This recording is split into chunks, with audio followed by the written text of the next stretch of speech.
Hi ಸ್ನೇಹಿತರೆ, ನಾನು ಮಂಜುನಾಥ್ ಸಾಧನಾ academy ಶಿಕಾರಿಪುರದಿಂದ. ಸ್ನೇಹಿತರೆ, ಅಂತಾರಾಷ್ಟ್ರೀಯ ವಿದ್ಯಮಾನಗಳು ಎಲ್ಲ ಎಕ್ಸಾಮ್ಗೂ ತುಂಬ useful. Specially current affairs related ಅಂತಾರಾಷ್ಟ್ರೀಯ ವಿದ್ಯಮಾನಗಳಂತೂ ಫಿಕ್ಸ್ ಆಗಿ ಎಕ್ಸಾಮಲ್ಲಿರುತ್ತೆ. ಹಾಗಾಗಿ ಜನವರಿ ಟು ಜೂನ್ನಲ್ಲಿ ಬರುವ ಕೆಲವೊಂದು ಅಂತಾರಾಷ್ಟ್ರೀಯ ವಿದ್ಯಮಾನಗಳನ್ನು ನಿಮಗೆ ಪರಿಚಯಿಸುವಂಥ ಪ್ರಯತ್ನ ನಾನು ಮಾಡ್ತಾಯಿದ್ದೀನಿ. ಯಾರಾದರೂ ನಮ್ಮ ಚಾನಲ್ ಸಬ್ಸ್ಕ್ರೈಬ್ ಮಾಡಿದ್ರೆ ಸಬ್ಸ್ಕ್ರೈಬ್ ಮಾಡಿ, ಯಾಕಂದರೆ 6.25 ಲಕ್ಷಕ್ಕಿಂತ ಹೆಚ್ಚು ಜನ ನಮ್ಮ ಜೊತೆಗಿದ್ದಾರೆ. ಗೂಗಲ್ ಪ್ಲೇಸ್ಟೋರಲ್ಲಿ 1.25 ಲಕ್ಷ ಜನ ಇದ್ದಾರೆ. ಆ್ಯಂಡ್ ಟೆಲಿಗ್ರಾಮ್ನಲ್ಲಿ ಕೂಡ 10,000+ ಸಬ್ಸ್ಕ್ರಿಪ್ಷನ್ ಇದೆ. ಫ್ರೀ ಇದೆ, ಕಂಪ್ಲೀಟ್ಲಿ ಫ್ರೀ ಕೊಡ್ತಾ ಇದ್ದೀವಿ. ಇದನ್ನೆಲ್ಲ ಉಪಯೋಗಿಸ್ಕೊಳ್ಳಿ ಅಂತ ಹೇಳ್ತಾ ಪ್ರಶ್ನೆ ಉತ್ತರಗಳೊಂದಿಗೆ ಅಂತಾರಾಷ್ಟ್ರೀಯ ವಿದ್ಯಮಾನ ಸಾಲ್ವ್ ಮಾಡ್ತಾ ಬರೋಣ. ಪ್ರಶ್ನೆ ಒಂದರೊಂದಿಗೆ ಆರಂಭ ಮಾಡೋಣ. ಕಾಸಿಂ ಸೊಲೈಮನಿ ಅವರ ರಿಲೇಟೆಡ್ ಆಗಿ ಪ್ರಶ್ನೆ ಇದೆ. ಇವರು ಇರಾನಿನ ಇಸ್ಲಾಮಿಕ್ ರೆವಲ್ಯೂಷನರಿ ಗಾರ್ಡ್ನ ಮೇಜರ್ ಜನರಲ್ ಆಗಿದ್ದರು. ಇವರು ಇರಾನ್ನ 2ನೇ ಅತ್ಯಂತ ಪ್ರಭಾವಶಾಲಿ ವ್ಯಕ್ತಿ ಮತ್ತು ಜನವರಿ 3, 2020 USA ಡ್ರೋನ್ ದಾಳಿಯಲ್ಲಿ ಹತ್ಯೆಯಾದರು ಅನ್ನೋ ಪ್ರಶ್ನೆ ಇದೆ. ಚಾಯ್ಸ್ಗಳಿದೆ, 1 ಸರಿ 1 2 ಸರಿ, ಇದೆಲ್ಲ ಪ್ರಶ್ನೆಗೂ ಕಾಯಂ ಇರುತ್ತೆ. ನಾನು ಪದೇ ಪದೇ ಹೇಳಲ್ಲ. ರೈಟ್ ಆನ್ಸರ್ ಒಂದಿಗೆ ಡಿಸ್ಕಸ್ ಮಾಡ್ತಾ ಬರ್ತೀನಿ. ಇವರು ಇಸ್ಲಾಮಿಕ್ ರೆವಲ್ಯೂಷನರಿ ಗಾರ್ಡ್ನ ಮೇಜರ್ ಜನರಲ್ ಆಗಿದ್ದರು. ಸರಿ. ಇರಾನ್ನಲ್ಲಿ ಒಂದು ಸೈನ್ಯ ಇದೆ. ಆ ಸೇನೆಯ ಬಲಿಷ್ಠ ನಾಯಕ ಯಾರು ಅಂದರೆ ಕಾಸಿಂ ಸೊಲೈಮನಿ ಅಂತ ಪವರ್ಫುಲ್ ಮ್ಯಾನ್. ಅವರು second powerful man of Iran. ಈ ಅಧ್ಯಕ್ಷರಿಗಿಂತಲೂ ಖೊಮೇನಿ ಅಂತ ಬರ್ತಾರಲ್ಲ ಲೀಡರ್, ಆ ಖೊಮೇನಿ ನಂತರದ 2ನೇ ಪವರ್ಫುಲ್ ಲೀಡರ್ ಯಾರು ಇರಾನಲ್ಲಿ ಅಂದರೆ ದಟ್ ಈಸ್ ಕಾಸಿಂ ಸೊಲೈಮನಿ. ಅಂಥ ಸೊಲೈಮನಿಯವರಿಗೆ USA ಬಾಗ್ದಾದ್ ಏರ್ಪೋರ್ಟ್ ಅಂದರೆ ಇರಾಕ್ ಪಕ್ಕದ ದೇಶದ ಏರ್ಪೋರ್ಟಿಂದ ತನ್ನ ದೇಶಕ್ಕೆ ಹೊರಡೋಕ್ಕೆ ಇನ್ನೇನು ವಿಮಾನ ಹತ್ತೋ ಟೈಮಲ್ಲಿ ಡ್ರೋನ್ಗಳ ಮೂಲಕ, ಅಂದರೆ ಅನ್ಮ್ಯಾನ್ಡ್ ವೇರಿಯಲ್ ವೆಹಿಕಲ್ ಇರುತ್ತವೆ, ಮಾನವರಹಿತ ಯುದ್ಧ ವಿಮಾನಗಳು, ಅದ್ರ ಮೂಲಕ ದಾಳಿ ಮಾಡಿ ಕಂಪ್ಲೀಟ್ ಸ್ಮ್ಯಾಶ್, DNA ಮೂಲಕ ಚೆಕ್ ಮಾಡಿ ಇವರು ಸೊಲೈಮನಿ ಅಂತ ಪ್ರೂವ್ ಮಾಡಬೇಕಾಗಿ ಬರುತ್ತೆ. ಅಷ್ಟು ಪುಡಿ ಆಗೋಗುತ್ತೆ ಬಾಡಿ. ಆ ಥರ ಅಟ್ಯಾಕ್ ಮಾಡಿ ಘಟನೆ ನಡೀತು ನಮ್ಮ ದೇಶದಲ್ಲಿ, ನಮ್ಮ ಜಗತ್ತಿನಲ್ಲಿ. ನಮಗೆ ತುಂಬ ಶಾಕ್ ಆಗೋದಿಷ್ಟೇ, ಅಮೇರಿಕ ಇಷ್ಟು ಹೆಜಿಮೊನಿ ಮೇಲಕ್ಕೆ ಹೇಗೆ ಬಂದರು, ಇಡೀ ಜಗತ್ತಿನಲ್ಲಿ ಎಲ್ಲಿ ಬೇಕಲ್ಲಿ ಹೋಗಿ ದಾಳಿ ಮಾಡ್ತಾರ. ಒಂದು ಸ್ವಲ್ಪ ವರ್ಷಗಳ ಹಿಂದೆ ಪಾಕಿಸ್ತಾನದ ಅಬೋಟಾಬಾದಲ್ಲಿ ಒಸಾಮಾ ಬಿನ್ ಲಾಡೆನ್ ಅವರ ಮನೆ ಮೇಲೆ ದಾಳಿ ಮಾಡಿ ಅವರನ್ನು ಎತ್ತಾಕೊಂಡು ಹೋಗಿ ಸಮುದ್ರದಲ್ಲಿ ಹಾಕಿ ಹತ್ಯೆ ಮಾಡಲಾಯಿತು, ಕೊಂದು. ಅದು ಜಗತ್ತು ಅವತ್ತು ಅಮೇರಿಕಕ್ಕೆ ಪ್ರಶಂಸೆ ಮಾಡ್ತು. ಯಾರೋ ಕೆಲವೊಬ್ಬರು ವಿರೋಧ ಮಾಡಿದ್ದರು ಬಿಟ್ಟರೆ ಬಹುತೇಕ ಒಬ್ಬ ಉಗ್ರನನ್ನು ಕೊಂದಾಗ ಸಂಭ್ರಮ ಏನು ಪಡಬೇಕು ಜಗತ್ತು ಪಡುತ್ತೆ. ಆದರೆ Qasem Soleimani is not a terrorist.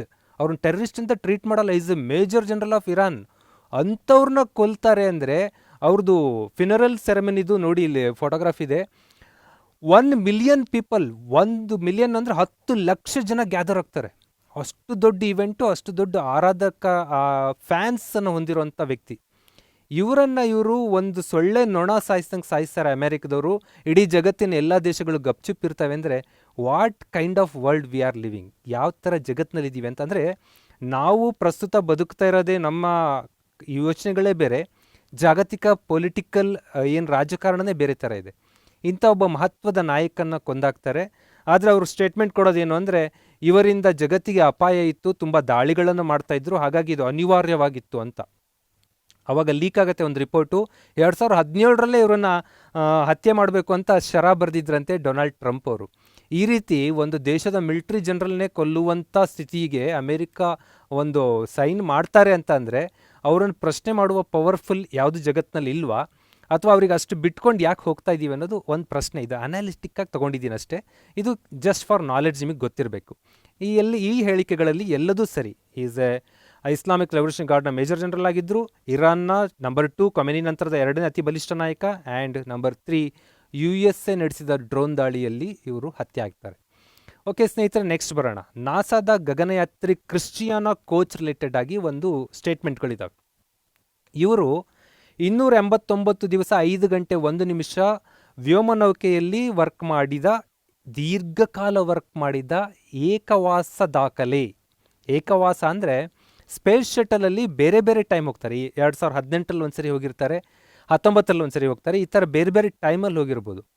ಒಂದು ಶೆಡ್ಯೂಲಲ್ಲಿ, ಒಂದು ವಾಸದಲ್ಲಿ ಇಷ್ಟು ಲಾಂಗ್ ಟೈಮ್ ರೆಕಾರ್ಡ್ ಮಾಡಿರೋದು ಇವರೊಬ್ಬರೇ ಅಂತ ಸ್ಟೇಟ್ಮೆಂಟ್ 1 ಹೇಳುತ್ತೆ. ನಂಬರ್ 2, ಈ ಹಿಂದಿನ ದಾಖಲೆ 288 ದಿವಸ, ಒಂದಿನ ಕಡಿಮೆ ಅಷ್ಟೇ ಇತ್ತು, ಅದನ್ನು ಇವರು ಮುರಿದ್ರು. ಈಗ ನಂಬರ್ 1 ಕ್ರಿಸ್ಟಿಯಾನಾ ಕೋಚ್ ಆದರೆ ನಂಬರ್ 2 ಸುನೀತಾ ವಿಲಿಯಮ್ಸ್ ಅಂತ ಇಲ್ಲಿ ಚಾಯ್ಸ್ ಇದೆ. ದ ರೈಟ್ ಆನ್ಸರ್ ಏನು ಅಂತಂದರೆ A ಮತ್ತು B ಮಾತ್ರ ಕರೆಕ್ಟ್. ಇವರು 289 ದಿವಸ 5 ಗಂಟೆ 1 ನಿಮಿಷ ವ್ಯೋಮನೌಕೆಯಲ್ಲಿ ಒಂದು ಶೆಡ್ಯೂಲಲ್ಲಿ ಇದ್ದರು. ಆ್ಯಂಡ್ ದೆನ್ ಕಾಂಪೋಸಿಟ್ ಮಲ್ಟಿಪಲ್ ಶೆಡ್ಯೂಲಲ್ಲೂ ಕೂಡ ಇವರೇ ನಂಬರ್ 1 ಇದ್ದಾರೆ, ಕ್ರಿಸ್ಟಿಯಾನಾ ಕೋಚ್. ಮತ್ತು ಸುನೀತಾ ವಿಲಿಯಮ್ಸ್ ದಾಖಲೆ ಇದೆಯಾ? ಇಲ್ಲ. ಸುನೀತಾ ವಿಲಿಯಮ್ಸ್ ದಾಖಲೆನ ಹಿಂದೆ ಮುರಿದಾಗಿದೆ ಆಲ್ರೆಡಿ. ಇವರ ಗುರು ಯಾರು ಕ್ರಿಶ್ಚಿಯಾನೋ ಕೋಚ್ ಅವರ ಗುರು ಇದಾರಲ್ಲ, ದಟ್ ಗುರು ಶೀ ಈಸ್ ಪೆಗ್ಗಿ ವಿಟ್ಸನ್ ಅಂತ ಕರಿತೀವಿ. ಪೆಗ್ಗಿ ವಿಟ್ಸನ್ ಅವರು ಇವ್ರ ದಾಖಲೆ ಮುರಿದಿರ್ತಾರೆ. ಅಲ್ಲಿ ಏನು ಡೊನಾಲ್ಡ್ ಟ್ರಂಪ್ ಅವ್ರ ಪಕ್ಕಕ್ಕೆ ಇಮಿಡಿಯೇಟ್ ನೆಕ್ಸ್ಟ್ ಇದಾರಲ್ಲ lady, that lady is a Peggy Whitson. ಅವ್ರ ದಾಖಲೆ ಮುರಿದಿದ್ರು. 288 ದಿನದ ದಾಖಲೆ ಅವ್ರ ಹೆಸರಲ್ಲಿತ್ತು. ಲಾಸ್ಟ್ ಇಯರು ಆ ದಾಖಲೆಯನ್ನು ಕೂಡ ಕ್ರಿಶ್ಚಿಯಾನೋ ಕೋಚ್ ಮುರಿಯೋ ಮೂಲಕ ಜಗತ್ತಿನಲ್ಲಿ ಲಾಂಗೆಸ್ಟ್ ಜರ್ನಿ ಮಾಡಿದಂಥ ಸ್ಪೇಸ್ ಶಟಲಲ್ಲಿ ದಾಖಲೆಯನ್ನು ಕ್ರಿಶ್ಚಿಯಾನೋ ಕೋಚ್ ಅವರು ಹೊಂದುತ್ತಾರೆ. ಇದು ಸ್ಪೇಸ್ ಟೆಕ್ನಾಲಜಿ ರಿಲೇಟೆಡ್ ಆದ ಒಂದು ಟಾಪಿಕ್. ಮುಂದೆ ಸ್ಪೇಸ್ ಟೆಕ್ನಾಲಜಿನೇ ಸ್ಪೆಷಲ್ ಮಾಡ್ಬೇಕಾದ್ರೆ ಇದ್ರ ಬಗ್ಗೆ ಹೆಚ್ಚು ಮಾತಾಡ್ತಾ ಹೋಗೋಣ. ನೆಕ್ಸ್ಟ್ ಸ್ನೇಹಿತರೆ, 3ನೇ ಪ್ರಶ್ನೆ ಕಾಮನ್ವೆಲ್ತ್ ದೇಶಗಳ ಬಗ್ಗೆ ಇದೆ. ಕಾಮನ್ವೆಲ್ತ್ ಆಫ್ ನೇಷನ್ಸ್ ಇದು ಬ್ರಿಟಿಷರ ವಸಾಹತುಗಳು, ಕಾಲೋನೀಸ್ ಆಗಿತ್ತು. ಕಾಲೋನೀಸ್ ಅಂದರೆ ಬ್ರಿಟಿಷರು ಬಂದು ನಮ್ಮ ಭಾರತವನ್ನು ಏನು ವಶಪಡಿಸ್ಕೊಂಡು ಆಳ್ವಿಕೆ ಮಾಡ್ತಾರೆ. ಅಲ್ಲಿ ಕಲೋನಿಯಲಿಸಮ್, ಇಂಪೀರಿಯಲಿಸಮ್ ಅಂತ ಕರಿತೀವಿ. ವಸಾಹತುಶಾಹಿ ಮತ್ತು ಸಾಮ್ರಾಜ್ಯಶಾಹಿ ಅಂತ 2 ಪದ. ನಾವಿಲ್ಲಿ ಕಾಲೋನಿ ಪದ ಬಳಸ್ತೇವೆ. ವಸಾಹತುವಾಗಿ ಮಾಡ್ಕೊಂಡಿದ್ರು. 54 ಸದಸ್ಯ ದೇಶಗಳು, 54 ಕಂಟ್ರೀಸು ಈ ಸಂಘಟನೆಯಲ್ಲಿದೆ, ಬ್ರಿಟಿಷರ ವಸಾಹತುಗಳದ್ದು ಅಂತ ಒಂದೇ ಚಾಯ್ಸ್. ನಂಬರ್ 2, 2014ರಲ್ಲಿ 16ನಲ್ಲಿ ಮಾಲ್ಡೀವ್ಸ್ ಇದರಿಂದ ಹೊರಗೆ ಹೋಗುತ್ತೆ ಕಾಮನ್ವೆಲ್ತ್ ಆಫ್ ನೇಷನ್ಸಿಂದ. ಆ್ಯಂಡ್ ಅಗೇನ್ 2019ರಲ್ಲಿ ಮತ್ತೆ ಸೇರ್ಕೊಂಡಿದ್ದಾರೆ ಅಂತ. ನಂಬರ್ 3, ಮಾನವ ವಾಸವಿರುವ ಎಲ್ಲ ಖಂಡಗಳ ದೇಶಗಳ ಸದಸ್ಯರು ಇದರ ಮೆಂಬರ್ ಆಗಿದ್ದಾರೆ. ರೈಟ್ ಆನ್ಸರ್ ನೋಡೋಣ ಸ್ನೇಹಿತರೆ. A, B ಆ್ಯಂಡ್ C ಎಲ್ಲವೂ ಸರಿ. ದಟ್ ಮೀನ್ಸ್ 54 ದೇಶಗಳನ್ನು ಇವರು ವಸಾಹತು ಮಾಡ್ಕೊಂಡಿದ್ರು. ಇದಕ್ಕಿಂತ ಹೆಚ್ಚು ಮಾಡ್ಕೊಂಡಿದ್ರು. ಕೆಲವೊಂದು ಇದಕ್ಕೆ ಜಾಯ್ನ್ ಆಗಿಲ್ಲ ಅಷ್ಟೇ. ಜಗತ್ತಿನಲ್ಲಿ ಎಷ್ಟು ದೇಶನ ಆಳಿರ್ಬೋದು ಅನ್ನೋದಕ್ಕೆ ಇದೊಂದು ಸಿಂಪಲ್ ಎಕ್ಸಾಂಪಲ್. ಅದರಲ್ಲಿ ಭಾರತ ಕೂಡ ಸದಸ್ಯ ದೇಶ, ಪಾಕಿಸ್ತಾನ ಸದಸ್ಯ ದೇಶ, ಶ್ರೀಲಂಕಾ ಸದಸ್ಯ ದೇಶ.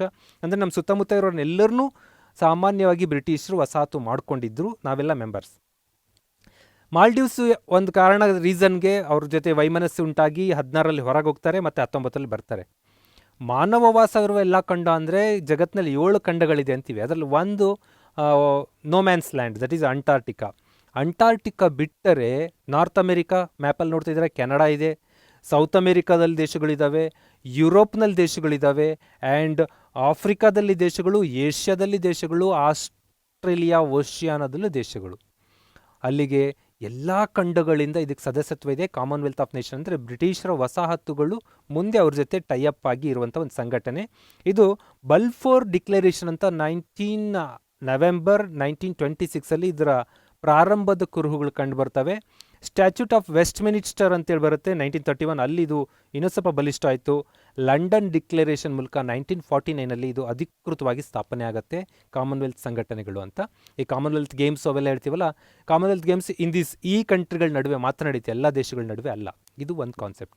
ನೆಕ್ಸ್ಟ್ ಬರೋಣ, richest person in the world. ಜಗತ್ತಿನ ಶ್ರೀಮಂತ ವ್ಯಕ್ತಿಗಳು ಮತ್ತು ಅವರ ಕಂಪೆನಿಗಳು ಅಂತ ಕೇಳ್ತಾ ಇದ್ದೀವಿ. CEOs ಅಂತ ಅಲ್ಲ. Somebody are CEOs, somebody are bosses ಇರ್ತಾರೆ. ಇಲ್ಲಿ ಲಿಸ್ಟನ್ನು ಮ್ಯಾಚ್ ಮಾಡಿರಿ ಅಂತ ನಾನು ತುಂಬ ಟೈಮ್ ತೊಗೊಳ್ಳಲ್ಲ, ಮ್ಯಾಚ್ ಮಾಡ್ಕೊಂಡೇ ಹೋಗ್ಬಿಡೋಣ. ಜೆಫ್ ಬಿಜೋಸ್ ಅಮೆಜಾನ್ ಸಂಸ್ಥೆಯ ಸ್ಥಾಪಕರು.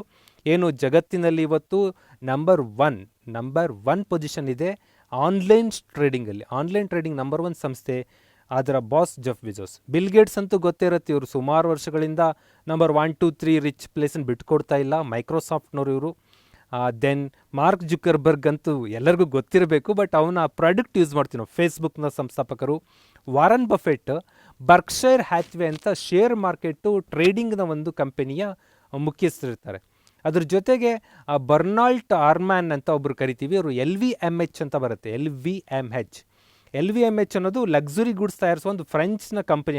ಅದಕ್ಕೆ ಶಾರ್ಟ್ ಫಾರ್ಮ್ ಮಾಡ್ಕೊಂಡಿದ್ದೀನಿ. ಇವರು ಕೂಡ ರಿಚೆಸ್ಟಲ್ಲಿ ನಂಬರ್ 4, 5 ಇರ್ತಾರೆ. ಇಲ್ಲೇನು ಲಿಸ್ಟ್ ಇದೆ, Jeff Bezos 1, Bill Gates 2 and number 3 LVMH ಬರುತ್ತೆ. Number 4 Mark Zuckerberg, number 5 Warren Buffett, 6 Elon Musk ಅಂತ ಬರ್ತಾರೆ. ಜಗತ್ತಿನ ಅತಿ ದೊಡ್ಡ ಥಿಂಕರ್ ಎಲಾನ್ ಮಸ್ಕು. ಈ ಥರ ಇಲ್ಲೇನು ಬರ್ತಾರಲ್ಲ, ಈ ಟಾಪ್ 10 ಆಫ್ ದಿ ಶ್ರೀಮಂತರು, ಇವರೆಲ್ಲ ಬಾರ್ನ್ ರಿಚ್ ಅಲ್ಲ. ಬಹುತೇಕರು ಹೇಗೆ 80% ಆಫ್ ದಿ 4th ಲಿಸ್ಟಲ್ಲಿ ಬರೋರು ಝೀರೋದಿಂದ ಹುಟ್ಕೊಂಡು ಅಚೀವ್ ಮಾಡ್ಕೊಂಡು ಆ ಲೆವೆಲಿಗೆ ಮುಟ್ತಾ ಇದ್ದಾರೆ. ಹಾಗಾಗಿ ನಮ್ಮ ಹಳ್ಳಿ ಕಡೆ, ನಮ್ಮ ಪ್ರದೇಶಗಳಲ್ಲೆಲ್ಲ ಒಂದು ನಂಬಿಕೆ ಇರುತ್ತೆ, ಅಪ್ಪ ಮಾಡಿದ ಆಸ್ತಿ ಇದೆ ಮಜಾ ಮಾಡ್ತಾರೆ. ನೋ, ಅಪ್ಪ ಮಾಡಿದ ಆಸ್ತಿಗಿಂತ ತಾನು ಮಾಡಿದ ಆಸ್ತಿ ಇನ್ನೂ ದೊಡ್ಡದು ಅನ್ನೋದಕ್ಕೆ ಪ್ರೂವ್ ಮಾಡಿ ತೋರಿಸಿದ್ರೆ ದೀಸ್ ವರ್ಲ್ಡ್ ರಿಚೆಸ್ಟ್ ಪರ್ಸನ್. ಒಂದು ಸಣ್ಣ ಗೂಡಿನಲ್ಲಿ ವ್ಯಾಪಾರ ಸ್ಟಾರ್ಟ್ ಮಾಡಿದ್ದ ಜೆಫ್ ಬಿಜೋಸ್ ಇವತ್ತು ಜಗತ್ತಿನ ನಂಬರ್ 1 ಶ್ರೀಮಂತ. ಮಾರ್ಕ್ ಜುಕರ್ಬರ್ಗು ಹೇಗೆ ಕಲ್ತ್ಕೊಂಡ್ರು, ಹೇಗೆ ಫೇಸ್ಬುಕ್ ಕಟ್ಟಿ ಇವತ್ತು ಶ್ರೀಮಂತ ಲಿಸ್ಟಿಗೆ ಬಂದರೆ ನಿಮಗೆಲ್ಲ ಗೊತ್ತಿರುತ್ತೆ. ಹಾಗಾಗಿ ಇವ್ರ ಬಗ್ಗೆ ಸ್ವಲ್ಪ ಗೊತ್ತಿರಲಿ. ದೆನ್ ಸ್ನೇಹಿತರೆ, ಕಚ್ಚಾ ಉಕ್ಕು, ಓಕೆ, ಕ್ರೂಡ್ ಸ್ಟೀಲ್ ಅಂತ ಕರಿತೀವಿ, not raw iron, it is crude steel. Crude ಸ್ಟೀಲನ್ನು ಉತ್ಪಾದಿಸುವ ದೇಶಗಳಲ್ಲಿ ಸ್ಟೇಟ್ಮೆಂಟ್ ರಿಲೇಟೆಡ್ ಇದೆ. ಇಲ್ಲಿ ಭಾರತ 2ನೇ ಕಚ್ಚಾ ಉಕ್ಕು ತಯಾರಕ ದೇಶ ಅಂತ ಒಂದು ಚಾಯ್ಸು. ಆ್ಯಂಡ್ ನಮ್ಮದು ಉತ್ಪಾದನಾ ಸಾಮರ್ಥ್ಯ 111.2 ಮಿಲಿಯನ್ ಟನ್ ಅಂತ ಕರಿತೀವಿ ಅದನ್ನ. ಚೀನಾ ಫಸ್ಟ್ ಪ್ಲೇಸಲ್ಲಿದೆ, ಜಪಾನ್, US ಆ್ಯಂಡ್ ರಷ್ಯಾಗಳು 3rd 4th 5th ಪ್ಲೇಸಲ್ಲಿದೆ ಅಂತ ಇದೆ. ಇದು ಕೂಡ answer A, B and C. ನಾನು ಟೆಸ್ಟಲ್ಲಿ ಕೊಟ್ಟಿರೋ ಪ್ರಶ್ನೆಗಳನ್ನು ಭಾಳಷ್ಟು ಪ್ರಶ್ನೆಗಳು A, B ಆ್ಯಂಡ್ C ಇದೆ. ಏನಂದರೆ ಇದು not only testing you, giving notes to you, ನಿಮಗೊಂದು ನೋಟ್ಸ್ ಕೊಡಬೇಕು ಅನ್ನೋ ಪ್ರಯತ್ನ ನಮ್ಮದು. ಇಷ್ಟು ಕಾನ್ಸೆಪ್ಟ್ ನಿಮ್ಮ ತಲೆಯಲ್ಲಿ ಫಿಕ್ಸ್ ಆಗಿಬಿಟ್ರೆ ಎಕ್ಸಾಮಲ್ಲಿ ಯಾವುದೇ ಸುತ್ತಮುತ್ತ ಪ್ರಶ್ನೆ ಬಂದು ಉತ್ತರ ಕೊಡ್ತೀರಿ ಅನ್ನೋ ಕಾರಣಕ್ಕೆ ಬಹುತೇಕ ಸ್ಕೋರ್ 80 ಎಲ್ಲ ಮಾಡಿದ್ರು ಕೆಲವರು. ದಟ್ ಈಸ್ ದ ರೀಸನ್ ನೀವು ಮಂಜುನಾಥ್ ಮೈಂಡ್ ಮ್ಯಾಪ್ ಮಾಡ್ಕೊಂಡಿರ್ಬೋದು, ಇವರು ABC ಕೊಡ್ತಾರೆ ಅಂತ. ನನ್ನ ಪ್ರಯತ್ನ ನೋಟ್ಸ್ ಕೊಡಬೇಕು ಅನ್ನೋದು ಆ್ಯಟಿಟ್ಯೂಡಲ್ಲಿ ಮಾಡಿದ್ದೀನಿ ಅಷ್ಟೇ. ಈಗ ಡಿಸ್ಕಸ್ ಮಾಡ್ತಾ ಬರೋಣ. ಜಗತ್ತಿನಲ್ಲಿ ಹಾಗಾದರೆ ನಂಬರ್ 1 ಯಾರು ಅಂದರೆ, ನಂಬರ್ 1 996 ಮಿಲಿಯನ್ ಟನ್ನೊಂದಿಗೆ ಚೀನಾ ನಂಬರ್ 1 ಇದೆ. ಅದರ 2ನೇ ಪ್ಲೇಸ್ ಯಾರಿದ್ದಾರೆ ನೋಡ್ರಿ, ಭಾರತ ಇದೆ 111, ಅಂದರೆ ಹತ್ತಿರ ಕೂಡ ಇಲ್ಲ. ಅದು ಜಗತ್ತಿನ ಮೋರ್ ದ್ಯಾನ್ 50% ಹೆಚ್ಚು ಕ್ರೂಡ್ ಸ್ಟೀಲ್ ಉತ್ಪಾದನೆ ಮಾಡೋದು ಚೀನಾ. ಇಂಡಿಯಾ ನಂಬರ್ 2 ಇದೆ, ಜಪಾನ್ ನಂಬರ್ 3 99, ಭಾಳ ಹತ್ತತ್ರ ಇದ್ದೀವಿ, ಏನು ದೂರ ಇಲ್ಲ. ರೀಸೆಂಟ್ಲಿ ಓವರ್ಟ್ಯಾಕ್ ಮಾಡಿರೋದು ನಾವು. ಯಾಕೆ ಇದನ್ನು ಪ್ರಶ್ನೆ ಮಾಡಿದ್ದೀವಿ ಅಂದರೆ, ಇದುವರೆಗೂ ನಂಬರ್ 2 ಪೊಸಿಷನ್ಲಿ ಇದ್ದಿದ್ದು ಜಪಾನ್. ರೀಸೆಂಟ್ಲಿ ನಾವು ಓವರ್ಟ್ಯಾಕ್ ಮಾಡಿದ್ದೀವಿ, ನಾವೀಗ ನಂಬರ್ 2 ಬಂದಿದ್ದೀವಿ. USA number 3 and USA number 4, Russia number 5 ಇದೆ. ಇದು ರ್ಯಾಂಕ್ ಕ್ರೂಡ್ ಸ್ಟೀಲ್ ಉತ್ಪಾದನೆಯಲ್ಲಿ. ಹಾಗಾಗಿ ಇಲ್ಲಿರುವ ಜಗತ್ತಿನಲ್ಲಿ ನಂಬರ್ 2 ಇಂಡಿಯಾ ಸರಿ ಇದೆ. 2019 111 ಮಿಲಿಯನ್ ಟನ್ ಸರಿ ಇದೆ. ಆ್ಯಂಡ್ ಚೀನಾ ಮೊದಲನೇ ಸ್ಥಾನ, ಜಪಾನ್ 3ನೇ ಸ್ಥಾನ, USA 4, ರಷ್ಯಾ 5, ಭಾರತ 2. ಈ ಥರ ಸ್ಥಾನಗಳು ಸರಿ ಇದೆ. ನೆಕ್ಸ್ಟ್ ಬರೋಣ ಸ್ನೇಹಿತರೆ, ದಕ್ಷಿಣ ಏಷ್ಯಾದಲ್ಲಿನ recent developments. That is Dakshina Asia ಅಂದರೆ ಸಂಘಟನೆಗಳು ಅದು ಇದು ಬರುತ್ತೆ. ಸಾರ್ಕ್ ಶೃಂಗಸಭೆಯು 2014 ಇಲ್ಲಿವರೆಗೆ ನಡೆದಿಲ್ಲ. ಸಾರ್ಕ್ದ ಏನು ಸಮಿಟ್ಸ್ ನಡೀತಾ ಇತ್ತು 2014 ಇಲ್ಲಿವರೆಗೂ ನಡೆದಿಲ್ಲ ಅಂತ. ಇದು ಗ್ಯಾಪ್ ಇದೆಯಲ್ಲ, 2016 ಇಲ್ಲಿವರೆಗೂ ನಡೆದಿಲ್ಲ ಅಂದರೆ 6 year, ಇಷ್ಟು ದೊಡ್ಡ ಗ್ಯಾಪ್ ಮತ್ತೆ ಯಾವತ್ತೂ ಆಗಿಲ್ಲ ಅನ್ನೋದು first choice. Number 2, Bharat Pakistan ನಡುವಿನ ಕ್ಲ್ಯಾಶಸ್ಗಳಿದೆ, ಏನು ಫ್ರಾಕ್ಸಿ ವಾರ್ಗಳು ಅದು ಇದು ರಿಲೇಟೆಡ್ ಆಗಿ ಕ್ಲ್ಯಾಶಸ್ ಆಗ್ತಾಯಿದೆ.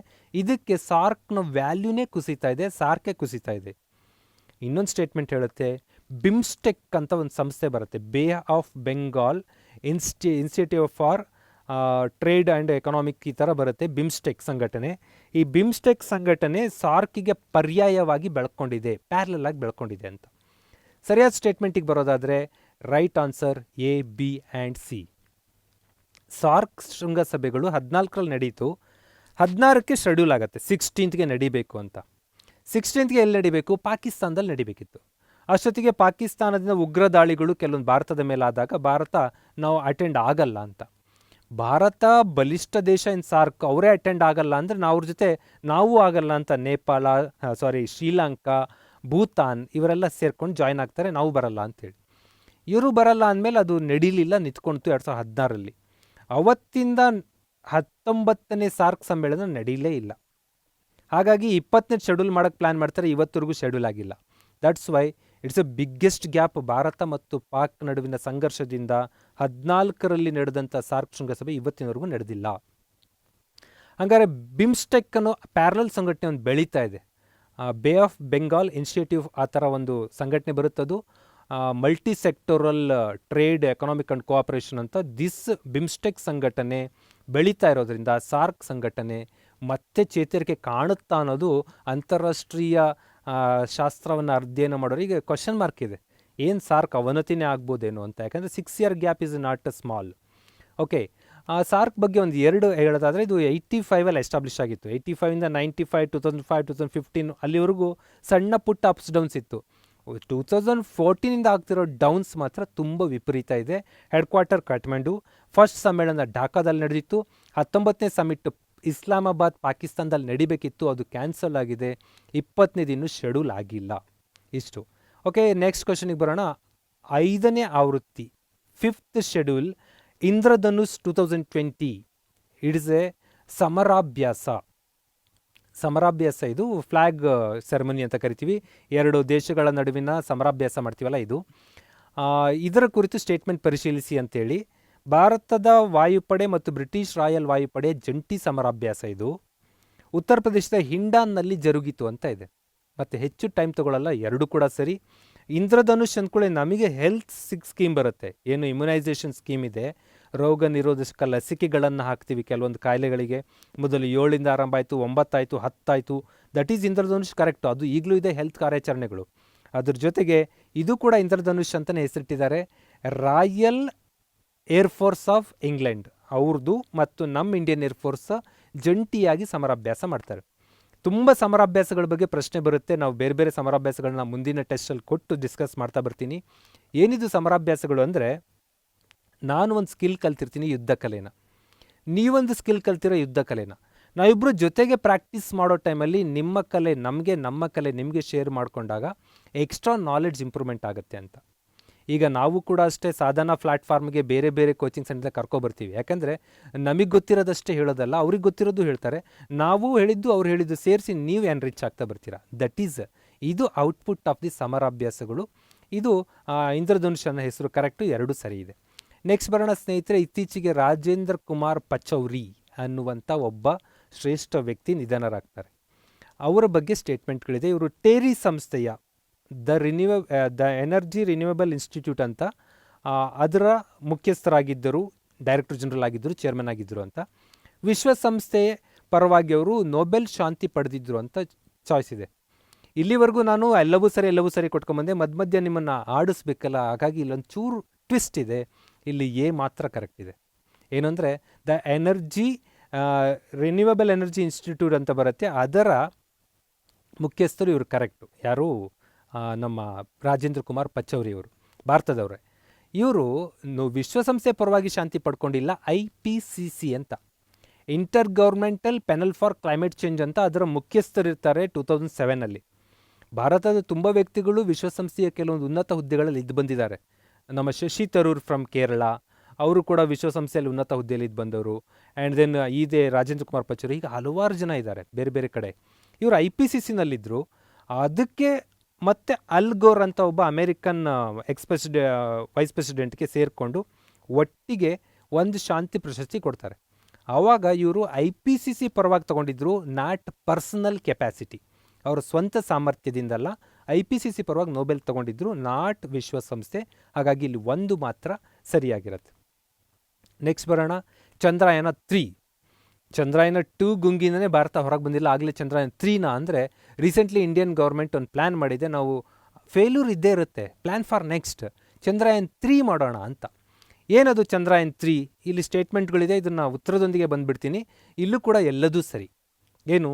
ಚಂದ್ರಯಾನ್ 3ಯನ್ನು 2021 ಮೊದಲಾರ್ಧ ವರ್ಷದಲ್ಲಿ ಫಸ್ಟ್ 6 ಮಂತ್ ಒಳಗೆ ಮಾಡಬೇಕು.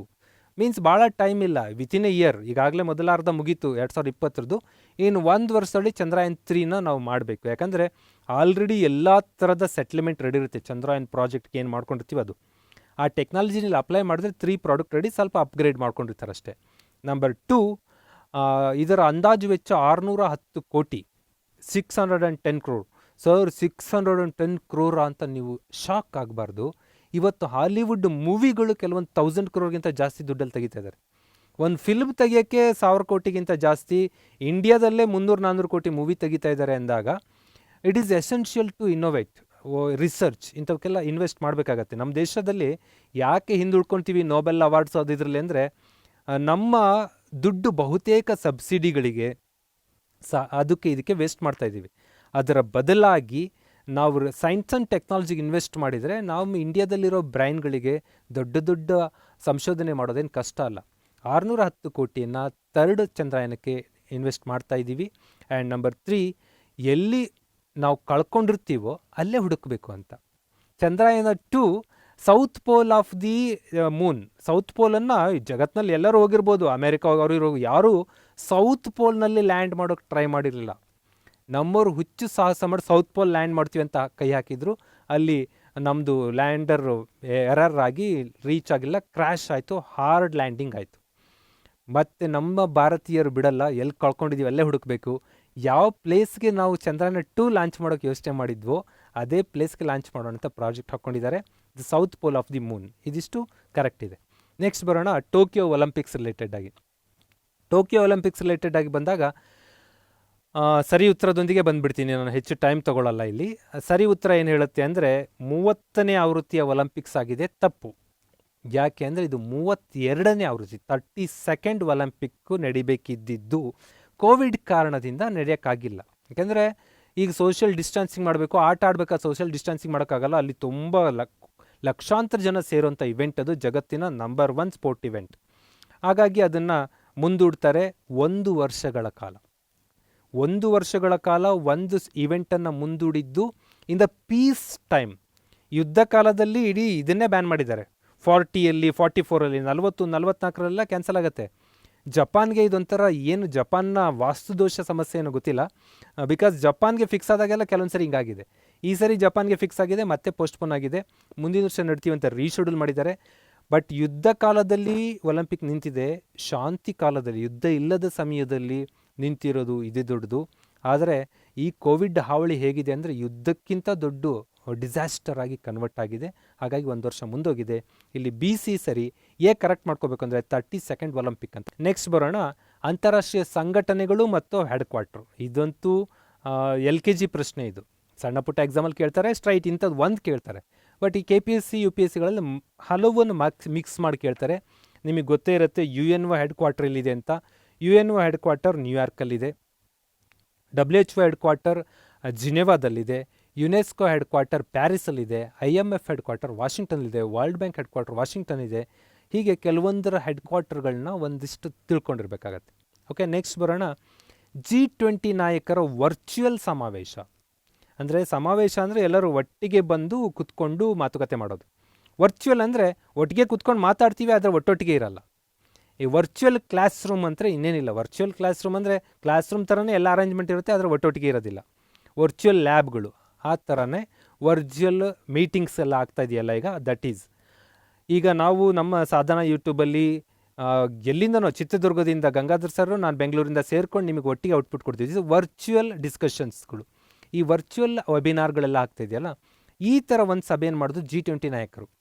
ಇದ್ರ ರಿಲೇಟೆಡ್ ಆದ ಚಾಯ್ಸ್ಗಳಿದೆ. ಇದಕ್ಕೆ ಸರಿ ಉತ್ತರ ಏನು ಡಿಸ್ಕಸ್ ಮಾಡ್ತಾ ಬರೋಣ.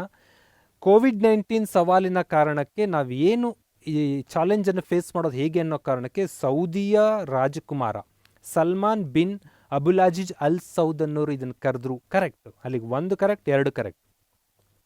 3ನೇ ಸ್ಟೇಟ್ಮೆಂಟ್ ಏನು ಹೇಳ್ತಾ ಇದೆ ಅಂದರೆ ವಿಶ್ವ ಆರೋಗ್ಯ ಸಂಸ್ಥೆ ಒಳ್ಳೆ ಕೆಲಸ ಮಾಡ್ತಾ ಇದೆ ಅಂತ ಕೊಂಡಾಡಿತು, ಶ್ಲಾಘಿಸಿತು. ನೋ, ಶ್ಲಾಘಿಸಲಿಲ್ಲ, ತುಂಬ ಕ್ರಿಟಿಸೈಸ್ ಮಾಡ್ತಾರೆ.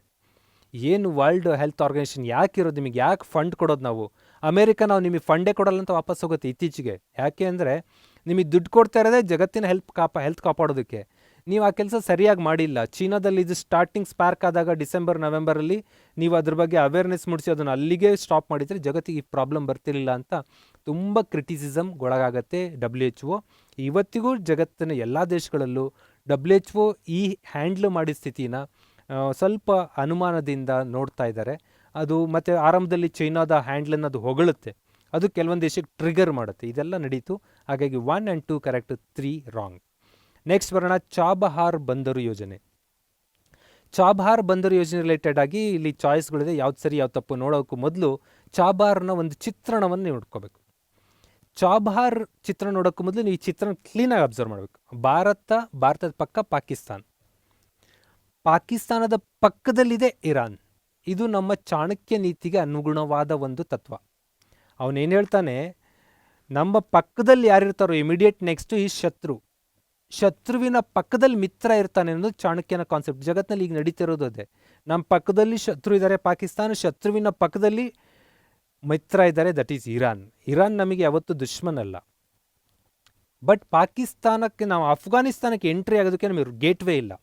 ಯಾಕಂದರೆ ಮೇಲ್ಗಡೆ ಲೈನ್ ಆಫ್ ಆ್ಯಕ್ಚುಯಲ್ ಕಂಟ್ರೋಲ್ನ ಆಚೆಗೆ ದಾಟೋದಕ್ಕೆ ನಮಗೆ ಅವಕಾಶ ಇಲ್ಲ. ಮ್ಯಾಪಲ್ಲಿ ನಮಗೆ ಏನು ಜಿಯೋಗ್ರಫಿ ಪಾಠ ಮಾಡ್ತಾ ಇಷ್ಟು ಕಿಲೋಮೀಟ್ರ್ 80 ಕಿಲೋಮೀಟ್ರ್ ನಾವು ಅಫ್ಘಾನಿಸ್ತಾನ ಬಾರ್ಡ್ರ್ ಇದೆ ನಮಗೆ ಅಂತೀವಿ. 80 ಕಿಲೋಮೀಟ್ರ್ ಅನ್ನೋದು ನಾವು ಟೆಕ್ಸ್ಟ್ ಬುಕ್ಕಲ್ಲಿ ಹೇಳೋಕ್ಕೆ ಸಾಧ್ಯ, ಬಿಟ್ಟರೆ ನಮಗೆ ಅಲ್ಲಿ ಹೋಗೋಕ್ಕೆ ದಾರಿ ಇಲ್ಲ. LAC LOC ಬ್ಲಾಕೆಡ್ ಕಾರಣಕ್ಕೆ ನಮಗೆ ಭಾರತದಿಂದ ಕನೆಕ್ಟಿವಿಟಿ ಇಲ್ಲ. ಆ ಲ್ಯಾಂಡ್ ಲಾಕ್ಡ್ ನಮ್ಮ ಸ್ನೇಹಿತ, ಅದು ಕೂಡ ಶತ್ರುವಿನ ಪಕ್ಕದಲ್ಲಿದೆ ಮತ್ತು ಮಿತ್ರ. ಅಫ್ಘಾನಿಸ್ತಾನ ನಮ್ಮ ಮಿತ್ರ, ಮುಸ್ಲಿಂ ಕಂಟ್ರಿ ಆಗಿದ್ದರು. ಇರಾನ್ ನಮ್ಮ ಮಿತ್ರ ದೇಶಗಳ ಜೊತೆ ಕನೆಕ್ಟಿವಿಟಿ ಬೆಳೆಸ್ಕೋಬೇಕು ಅಂತ ಈ ಥರ ಒಂದು ಮ್ಯಾಪಿಂಗ್ ಆಗುತ್ತೆ. ಇದೇನು ಮುಂಬೈ ನಮ್ಮದು ಲಾರ್ಜೆಸ್ಟ್ ಬಂದರು, ಮುಂಬೈನಿಂದ ಹೀಗೆ ಹೋಗಿ ಚಾಬಹಾರ್ ಒಮನ್ ಕೊಲ್ಲಿ ಅಂತ ಬರುತ್ತದು, ನಮ್ಮ ಇರಾನ್ನಲ್ಲಿ ಅದು ಬರುತ್ತೆ. ಅಲ್ಲಿ ಮೂಲಕ ಎಂಟ್ರಿಯಾಗಿ ರೈಲ್ವೆ ಟ್ರ್ಯಾಕ್ ಮಾಡಿಕೊಂಡು ಅಲ್ಲಿಗೆ ಅಫ್ಘಾನಿಸ್ತಾನ ಕನೆಕ್ಟ್ ಆಗಬೇಕು. ರೀಸೆಂಟ್ಲಿ ಬಿಗ್ ನ್ಯೂಸು ಒಂದೆಲ್ಲ ಮೀಡಿಯಾಗಳಲ್ಲಿ ಬರುತ್ತೆ, ಭಾರತದ ರೈಲ್ವೆ ಯೋಜನೆಯನ್ನು ಕ್ಯಾನ್ಸಲ್ ಮಾಡ್ಕೊತು ಇರಾನ್ ಅಂತ. ಬಟ್ ಪ್ರೆಸ್ ಇನ್ಫಾರ್ಮೇಷನ್ ಬ್ಯೂರೋ ಹೇಳುತ್ತೆ ನಾವಿನ್ನೂ ಅಧಿಕೃತವಾಗಿ ಏನೂ ತೀರ್ಮಾನ ಮಾಡಿಲ್ಲ ಅಂತ. ಏಕೆಂದರೆ ಸಣ್ಣ ಪುಟ್ಟ ವೈಮನಸ್ಸುಗಳು ಬಂದಿದೆ, ಅವೆಲ್ಲ ಸಾಲ್ವ್ ಆಗ್ಬೋದು. We are expecting. ನಿಮಗೆ ಇಷ್ಟು ಗೊತ್ತಿದ್ರೆ ಸಾಕು, ಚಾಬಹಾರ್ ಪೋರ್ಟ್ ಅನ್ನೋದು ಇರಾನ್ನಲ್ಲಿ ಬರುತ್ತೆ. ಅದು ಇಂಡಿಯಾ ಇರಾನ್ ಕನೆಕ್ಟಿವಿಟಿಗಿಂತ ಇಂಡಿಯಾ ಅಫ್ಘಾನಿಸ್ತಾನ್ ಕನೆಕ್ಟಿವಿಟಿಗೆ ತುಂಬ ಪೂರಕವಾಗಿದೆ. ಆ್ಯಂಡ್ ದಿಸ್ ಒನ್ ಚಾಬಾರ್ ಪೋರ್ಟು ಅರಬ್ಬಿ ಸಮುದ್ರದಲ್ಲಿ ಚೀನಾ ಹಸ್ತಕ್ಷೇಪ, ಚೀನಾದವ್ರು ಎಲ್ಲ ಕಡೆ ಹಸ್ತಕ್ಷೇಪ, ನಾವು ನಂಬರ್ 1ಗೆ ಬರಬೇಕು ಅಂತ, ನಂಬರ್ 2 ಇರೋಕ್ಕೆ ರೆಡಿ ಇಲ್ಲ ಅವರು. ಅಮೇರಿಕನೇ ಸೂಪರ್ಸೆಟ್ ಮಾಡಿ ಜಗತ್ತಿನಲ್ಲಿ ನಂಬರ್ 1 ಆಗಬೇಕು ಅಂತ. ನಂಬರ್ 1 ಆಗಬೇಕಂದ್ರೆ ಎಲ್ಲ ದೇಶಗಳ ಮೇಲೆ ಹೋಲ್ಡಬೇಕು, ಎಲ್ಲ ಸಮುದ್ರದ ಮೇಲೆ ಹೊರಡಬೇಕು, ಅರಬ್ಬಿ ಸಮುದ್ರವನ್ನು ಹೋಲ್ಡ್ ಮಾಡಬೇಕು ಅಂತ ಅವ್ರು ಟ್ರೈ ಮಾಡ್ತಾಯಿದ್ದಾರೆ. ಬಟ್ ಭಾರತ ಇಲ್ಲೆಲ್ಲ ಹೋಗಿ ಕೂತ್ಕೊಂಡ್ರೆ ಆಯಕಟ್ಟಿನ ಜಾಗಗಳಲ್ಲಿ ಚೀನಾದ ಎಂಟ್ರಿನ ಸ್ವಲ್ಪ ತಡಿಬೋದು. ಮತ್ತು ಆಫ್ಘಾನಿಸ್ತಾನದೊಂದಿಗೆ ರಾಜಕೀಯ ಸಂಬಂಧ ಮತ್ತು ಆರ್ಥಿಕ ವ್ಯವಹಾರಗಳೆಲ್ಲ ಇಂಪ್ರೂವ್ಮೆಂಟ್ ಆಗುತ್ತೆ. ದ ರೈಟ್ ಆನ್ಸರ್ ಇಲ್ಲಿ 3 ಕೂಡ ಸರಿ. ಇದು ಇರಾನ್ನಲ್ಲಿ ಕಂಡುಬರುವ ಒಮನ್ ಗಲ್ಫ್ ಆಫ್ ಒಮನ್ ಅಂತ ಬರುತ್ತೆ, ಅಲ್ಲಿ ಇದು ಇದೆ. ಇದಿಷ್ಟು ರೈಟ್ ಆನ್ಸರ್. ನೆಕ್ಸ್ಟ್ ಬರೋಣ ಸ್ನೇಹಿತರೆ, ಭಾರತ ನೇಪಾಳ ಸಂಬಂಧ ಕುರಿತು. Once upon A time Bharat Nepal ಅಂದರೆ ಅಣ್ಣ ತಮ್ಮ ಅನ್ನೋ ರೀತಿ ಇದ್ವಿ. ಬಟ್ ಅಲ್ಲಿ ಕಮ್ಯುನಿಸ್ಟ್ ಪಾರ್ಟಿ ಡೆವಲಪ್ ಆಗ್ತಾ ಬಂತು, ಅಲ್ಲಿ ಕಮ್ಯುನಿಸ್ಟ್ ಪಕ್ಷದ ಬಲಿಷ್ಠತೆ ಯಾವಾಗ ಆಗ್ತಾ ಬಂದಂಗೆ ನೇಪಾಳ ಭಾರತದ ಸ್ನೇಹಿತವಾಗಿ ಉಳ್ಕೊಳ್ಳಿಲ್ಲ. ಇದು ಏನಂದರೆ ಒಂದು ಮ್ಯಾಪ್ ತಗೊಂಡಾಗ ನಾವೇನು ಮಾಡ್ತೀವಿ, ಭಾರತದ ಮೇಲೆ ಚೀನಾ ನಮಗೆ ದುಶ್ಮನ್, ನಿಮಗೆ ಗೊತ್ತೇ ಇದೆ. ಇತ್ತೀಚೆಗಂತೂ ಭಾಳ ದುಶ್ಮನಿ ಬೆಳೆದಿದೆ. ಇಲ್ಲಿ ನಡುವೆ ಮಧ್ಯಕ್ಕೆ ಒಂದು ಸ್ಟೇಟ್ ಬಂದು ಅವನು ನಮಗೆ ನಮ್ಮ ನಡುವೆ ಅಡ್ಡ ನಿಂತ್ಕೊಂಡ ಅಂದರೆ ಅದು ಬಫರ್ ಸ್ಟೇಟ್ ಅಂತ ಕರಿತೀವಿ, ತಡೆ ರಾಜ್ಯ ಅಂತ.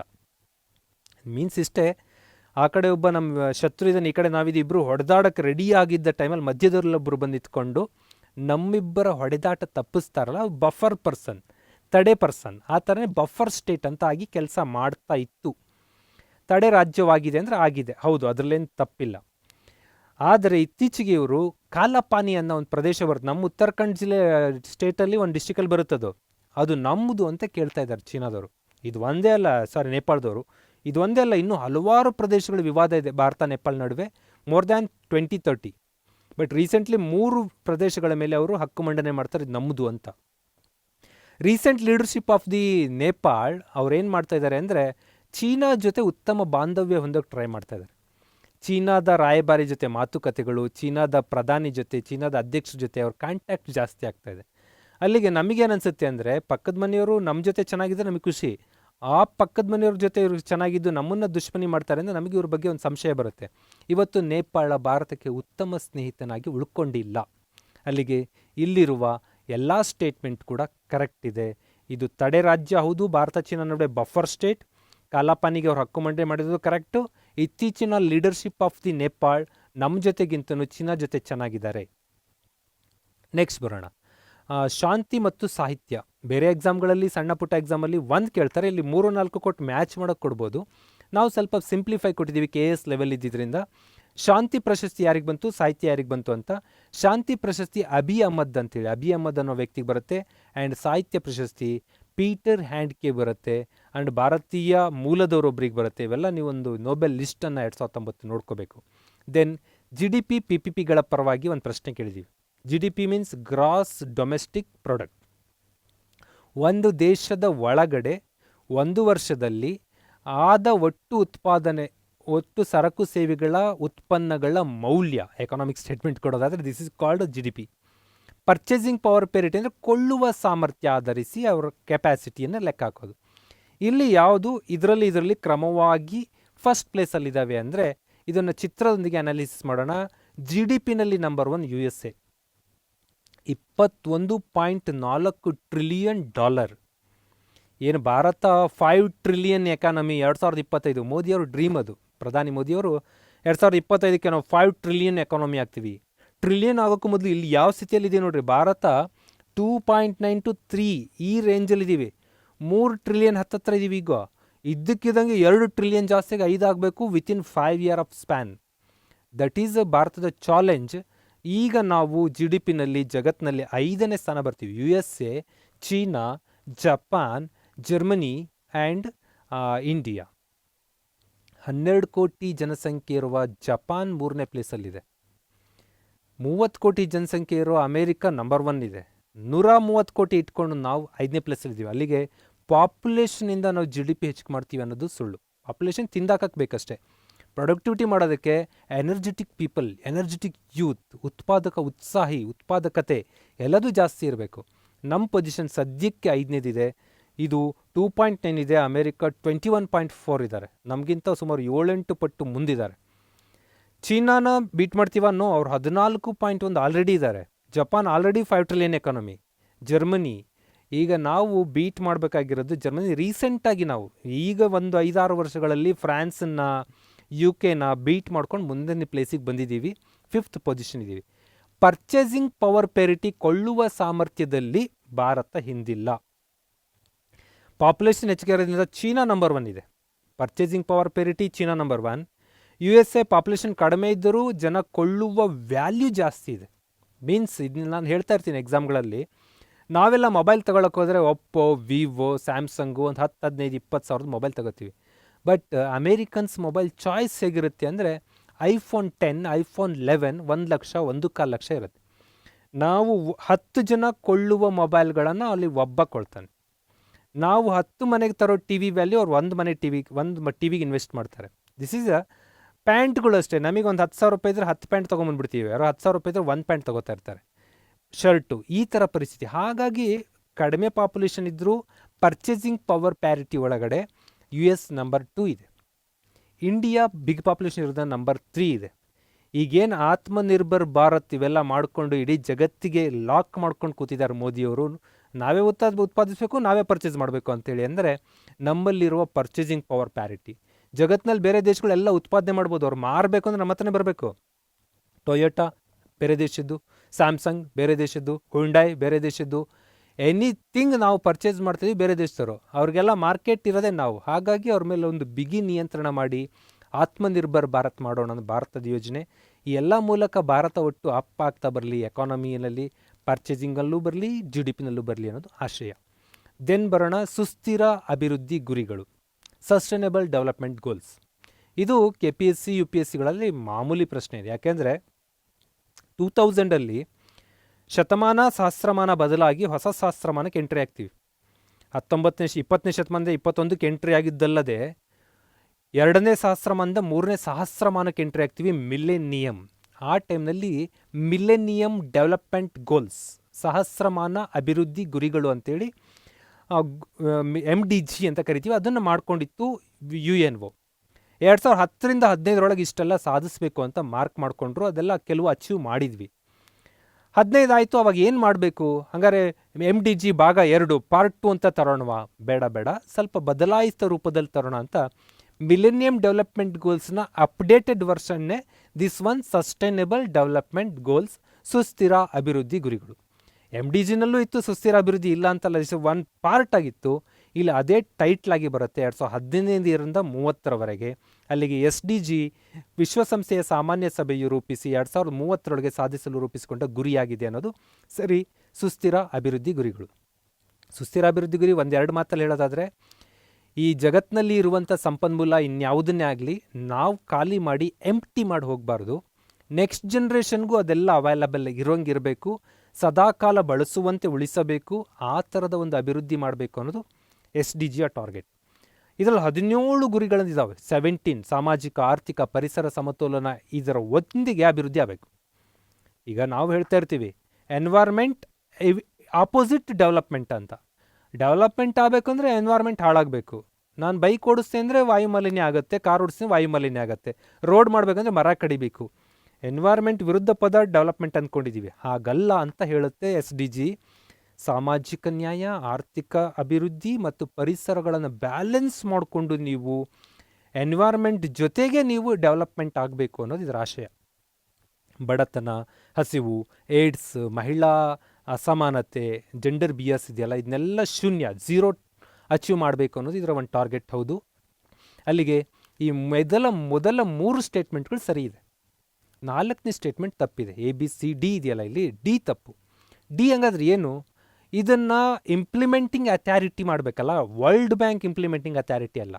ಇದನ್ನ ಇಂಪ್ಲಿಮೆಂಟಿಂಗ್ ಅಥಾರಿಟಿ ಯಾರು ಅಂದರೆ UNDP, United Nation Development Programme ಅಂತ ಬರುತ್ತಲ್ಲ, ಆ ಸಂಸ್ಥೆಯವರು ಇದನ್ನು ಜಾರಿಗೆ ತರುವಂಥ ಒಂದು ಸಂಸ್ಥೆಯಾಗಿದ್ದಾರೆ. ಮತ್ತು ಈ ಸಸ್ಟೈನಬಲ್ ಡೆವಲಪ್ಮೆಂಟ್ ಗೋಲ್ಸನ್ನು ವಿಶ್ವಸಂಸ್ಥೆ ಮೆಂಬರ್ಸ್ ಇರುವ 193 ದೇಶಕ್ಕೂ ತರ್ತೀವಿ ಅಂತ ಹೊರಟಿಲ್ಲ. 170 ದೇಶಗಳನ್ನು ಚಾಯ್ಸ್ ಮಾಡ್ಕೊಂಡಿದ್ದಾರೆ ಅವರು.